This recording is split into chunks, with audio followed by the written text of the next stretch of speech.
Baik, saya lanjutkan yang ketiga ya. Coba ini.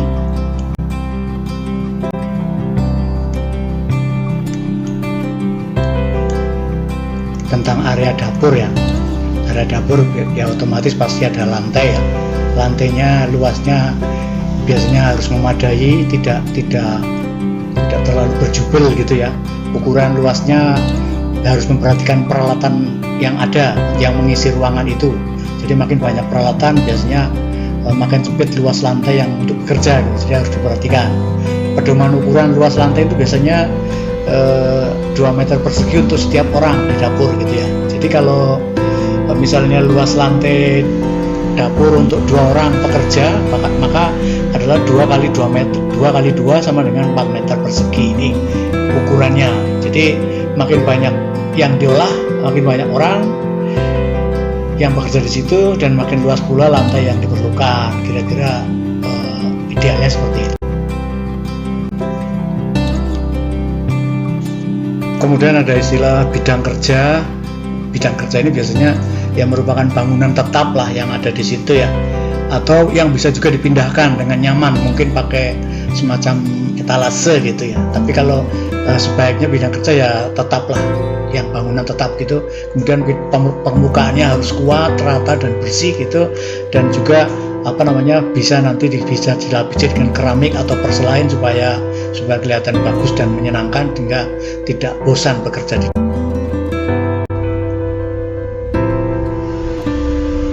Kemudian kalau misalnya bidang kerjanya itu harus dipindah, harus bisa dibuat, harus yang dapat dipindah, maka dibuat dari logam yang kuat ya, stainless steel dan tahan karat gitu. Kemudian ukuran bidang kerja juga harus mudah dijangkau sesuai keperluan gitu. Biasanya untuk ukuran orang Indonesia, manusia Indonesia biasanya tingginya 90 meter ya, 90 cm minimal, kemudian jangkauan di depannya 70 cm. Kemudian ukuran tempat peralatan untuk bisa dicapai ke atas gitu biasanya tidak boleh lebih tinggi dari 150, jadi bisa digapai gitu ya, ke atas candelan-candelan dan sebagainya. Kemudian pintu dan jendela diusahakan yang bisa menghubungkan ruang dengan bagian luar ya. Pintu dan jendela harus ditutup dan mudah dibersihkan. Kemudian ukuran pintu biasanya minimal lebarnya 100 cm, kalau bisa dibuat untuk membuka keluar gitu ya. Ini mungkin sebagai contoh aja gambar di sini, sehingga kalau misalnya mau dibuat 2 arah itu ya, 2S gitu, biasanya lebarnya 80 cm, 2 pintu ini yang bisa dibuka gitu.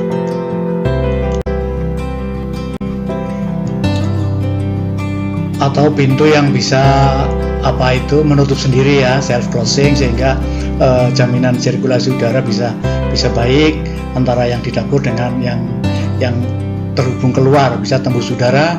Kemudian jarak daun pintu ke lantai tidak boleh lebih dari 5 mm ini. Jadi yang ke bawah supaya tidak bisa kemasukan serangga ya, atau yang lebih kecil lagi, paling tidak 5 mm. Kemudian pintu yang berhubung dengan kamar mandi atau WC harus ada ruang antaranya supaya tidak terjadi kontaminasi silang. Lalu ada istilah konus ya. Konus ini sudut pertemuan antara bidang lantai dengan dinding yang harus melengkung, harus konus ya. Jadi ini ada gambar yang merah ini 90 derajat, dinding yang ke atas, kemudian yang lantainya ke bawah gitu. Itu jangan tegak lurus 90 derajat ya, tapi diantara tegak lurus itu dikasih melengkungan gitu, konus dengan radius 5 cm gitu, sehingga kalau sudah melengkung seperti ini, misalnya kalau mau dibersihkan itu gampang, kalau nyapu tidak susah mentok-mentok sampai ke sudut-sudut 90 derajat itu, tapi melengkung saja biar gampang. Ini namanya konus. Lalu ada juga langit-langit ya, yang harus dijaga kebersihannya, jangan sampai lembab gitu. Biasanya di atas itu suka ada sisa-sisa embun ya, yang di atas itu harus selalu dilap gitu, jangan sampai terlewatkan waktu membersihkan.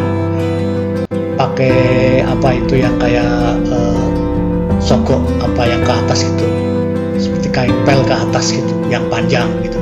kemudian rapat, tidak bocor, dan bebas dari keretakan atau cat yang mengelupas. Itu untuk langit-langitnya biar nggak keretakan bawah. Pencahayaan untuk daerah ruangan dapur itu harus bebas dari silau ya, tapi tidak gelap gitu. Kemudian lampu penerangan juga harus dapat menerangi seluruh dapur ya, jangan sampai redup atau temaram gitu ya, karena ini untuk ruangan untuk bekerja, bukan untuk santai-santai gitu, sehingga karyawan dapat melihat dengan jelas objek yang ada di dalamnya itu. Yang lebih penting lagi adalah adanya penyedot asap ya, penyedot dengan cerobong, pukur hood ya, supaya semua asap bisa tersedot di situ, keluar gitu lewat cerobong. Kemudian posisinya juga harus lancar ya, jangan sampai mengganggu masyarakat sekitar, terutama yang posisinya berada di kawasan pemukiman ya. Biasanya kalau misalnya dengan kawasan pemukiman yang padat, biasanya nanti akan mengganggu masyarakat sekitar dengan asapnya itu. Jadi dibuat cerobongnya supaya tidak ke atas gitu, keluar dari dapur, tapi arahnya tidak ke atas, nanti dibawa ke bawah lagi gitu. Seperti nanti arahnya seperti dipendam gitu, masuk seperti air hujan yang di pralon itu, seperti itu. Sedangkan yang bikin kesal orang itu adalah mengenai kewajiban untuk membuat saluran air limbah. Jadi setiap bangunan itu kan harus punya saluran air limbah, termasuk di dapur gitu, hotel dan restoran gitu. Ini harus tertutup ya dengan jeruji besi gitu. Jadi dibentuk selokan supaya mudah dibersihkan. Kemudian paling tidak jangka waktunya seminggu sekali dibersihkan di dalam area dapur itu, sehingga posisi dapur selalu bersih, karena pembuangan air limbahnya bisa menggunakan pipa-pipa yang dapat mencegah perembesan airnya ke tempat lain ya. Jadi ini perlu diperhatikan kalau misalnya Anda jadi manajer, kalau bisa bekerja di situ, kamu harus bisa mencari saluran air limbah itu di mana. Harus bisa ketemu, karena Anda bertanggung jawab untuk kebersihan dan juga kebocoran limbahnya nanti. Kemudian yang penting lagi adalah tentang denah bangunan ya, pola tata letak dapur. Biasanya ada 3 pola, bisa jalur yang lurus atau jalur melingkar. Ini yang kanan ini melingkar, atau yang jalur siku gitu ya, jalur siku ini yang di tengah, yang detail O ini misalnya ya. Itu detail D itu biasanya, itu seperti siku. Kemudian yang lurus ini seperti detail B gitu ya. Ini posisinya bangunan macam-macam lah. Ini hanya masalah tata letak dapur saja, supaya bisa diatur penggunaannya lebih efisien. Yang lainnya adalah jalur makanan, yang makanan sudah dari posisi penerimaan bahan, kemudian penyimpanan bahannya, kemudian tempat pencucian bahannya di mana, kemudian setelah disimpan, dicuci, diracik gitu ya, habis diracik kemudian diolah gitu ya, tempat pengolahannya di mana, kemudian pewadahannya bagaimana, kemudian persiapan untuk dibawa keluar untuk disajikan ya. Ini harus diketahui jalur makanannya supaya posisinya tidak ribet dan mudah untuk dijangkau dan tidak menyebabkan simpangan orang, supaya perjalanan makanan ke konsumen ke ruangan restorannya bisa lebih lancar gitu. Ini jalur silang yang harus dihindarkan. Saya kira Anda paham ya, dimana jalur silang itu harus diperhatikan, harus dihindari supaya posisi makanan tetap higienis dan tetap. Ini juga sudah tahu food storage ya, area sanitasinya bagaimana untuk posisi di gudang. Saya kira paling tidak ini di bawah ini ya, di bawah rak ini ya, itu raknya membuatnya harus longgar ya, paling tidak 5 mili tadi. Jangan sampai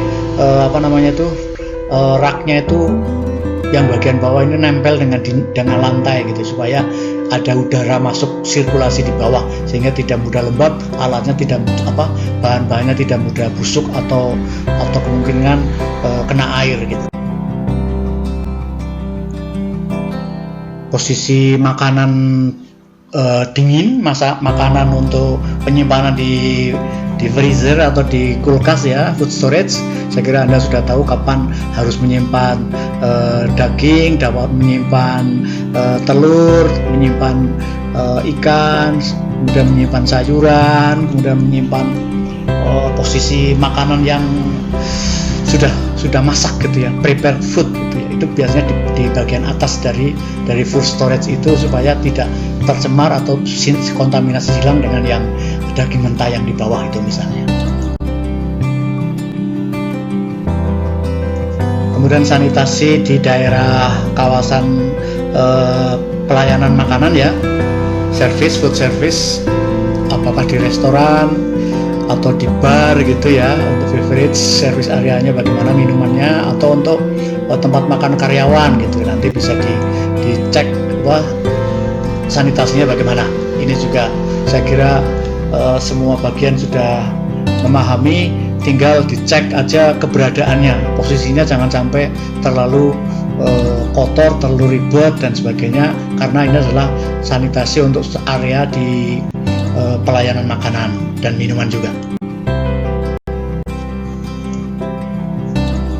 Saya kira itu yang bisa disampaikan untuk sanitasi peralatan dapur dan sanitasi dapurnya. Mudah-mudahan bisa memberikan inspirasi, atau bahkan nanti bisa didiskusikan.